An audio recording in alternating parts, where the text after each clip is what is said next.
මම දැන් කඩේ ඇතුළට ගිහිල්ලා මුදලාලිව කයියට අල්ලගෙන ඕකුන් දෙන්නගේ පැටිකිරිය දිගාරන ඕකුන් දෙන්නට ඇහෙන්දත් එක්කම.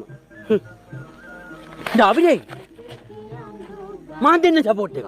ඔව් මම දෙන්න සපෝට් එක. උඹට පුළුවන්ද? මට පුළුවන්. හරි.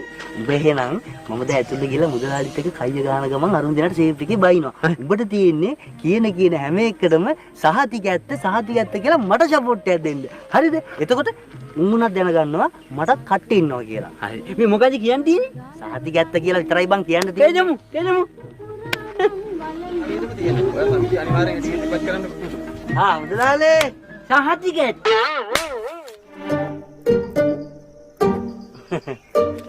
මුදලාලේ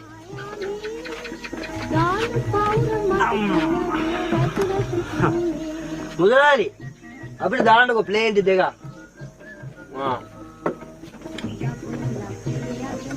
මුදලාලි මේ අපේ ගන්නන් ජීවිතේට දියුණු කරන්න හම්බෙන්නේ නැහැ. ඒ මොකයි ඔබ එහෙම කියන්නේ? නැති ගමක් දියුණු කරනවා නම් සමිති සමාගම් ටික හරියට තියෙන්න එපා. ඈ ඒව නැතුව කොහොමද ගමක් දියුණු කරන්නේ? අනිත් එක දැන් මේ සමිති සමාගම් වල නිලධාරීන්ට ගමේ ඉන්න හොරු ටික ඔක්කොම එකතු වෙලා එතනට ගිහුවාම ගමක් දියුණු කරන්න බෑ කීයටවත්. ඒක නම් හැබෑව ඈ. හැබැයි දෙයියනේ කියලා උන්ගේ පවුල් ටික නම් හොද්දට දියුණු වෙනවා හොද්දට.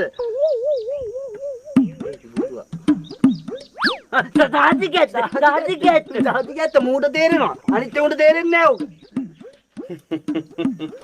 උඹ දැන් ඔය කාට වඩින්නද කියන්නේ? කාටවත් වදින්න නෙමෙයි මුදලාලි. මම මේ කතා කරන්නේ පොදුවේ. සාතිකැත්ත. මේ ගමට වෙලා තියෙන දේ ගැන. සාතිකැත්ත. ගමේ සමිති වලින් කරන්නේ. සාතිකැත්ත. මිනිස්සුන්ගේ සල්ලි ටික හූරා ගන්න. සාතිකැත්ත. අනික මුදලාලි සාතිකැත්ත. ගමේ ඉන්නේ සාතිකැත්ත. අහිංසක දුප්පත් සාතිකැත්ත. මිනිස්සු ටික. සාතිකැත්ත. සාතිකැත්ත. සාතිකැත්ත. සාතිකැත්ත. සාතිකැත්ත. මොකද්ද ඒක කරන්නේ? ඒ ඉලියන්නේ මුදලාලි පොඩ්ඩක් ඉන්න ටක් ගාලා එනවා ඈ. යමු